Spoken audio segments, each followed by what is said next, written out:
First at 6, an Indianapolis woman is dead after traveling to the Dominican Republic for plastic surgery. It is a growing trend. U.S. citizens leaving the country to get those procedures. WRTV's Adam Shooms and photojournalist Paul Chiodo have been working this week to try to find out what went wrong in the Dominican Republic.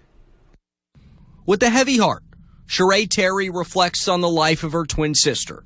And she went to go get her body done in a DR. And she never made it back. Sha'Carri Terry was a mother to a 2-year-old and the proud owner of the Mini Blessings in Paradise daycare on the city's east side before going to the Dominican Republic. And me and my sister had the type of relationship where we could get into it 1 minute. And then right after that, we'll be back friends and talk. And so I knew someone right. I felt it in my heart.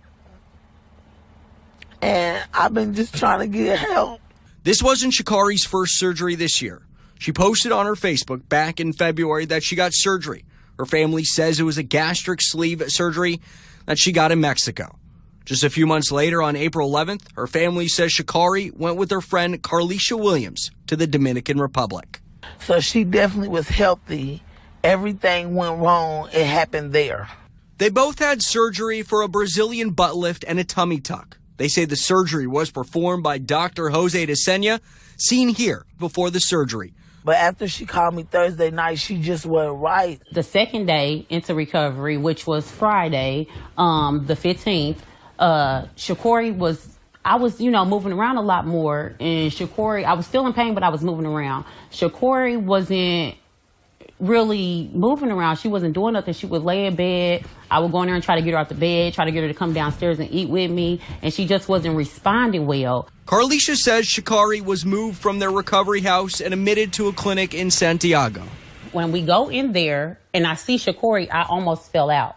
Like literally, like she was on all these machines. She was unresponsive. And she wasn't talking, wasn't alert, eyes closed. She's unresponsive. Carlisha Williams was told that Sha'Carri was okay. Her kidneys were doing well and her body needed rest.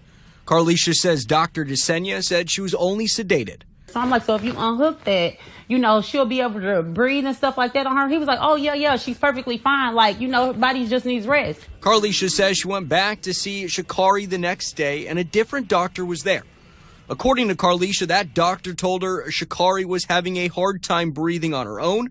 But 20 minutes later, she says Dr. DeSena came in and told her Sha'Carri was getting better and just needed dialysis. I reach out to the mother and, I'm telling them what's going on, but I'm trying not to scare them. But at this point, I want to scream, like, get down here, like. When Sha'Carri's mom arrived about a week after the surgery, Carlisha says the doctors continued to say that Sha'Carri just needed rest and they were told to leave.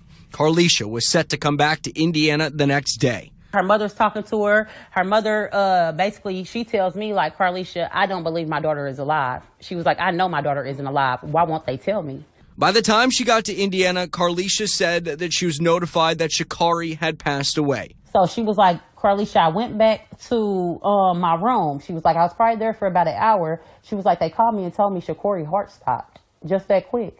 I said, huh? She said, as soon as she went in, she said her daughter was already in a body bag that quick. Sheree and Carlisha say they just want answers. I reached out to the State Department. They said they can confirm the death of a U.S. citizen in the Dominican Republic, and they're providing all appropriate assistance to the family.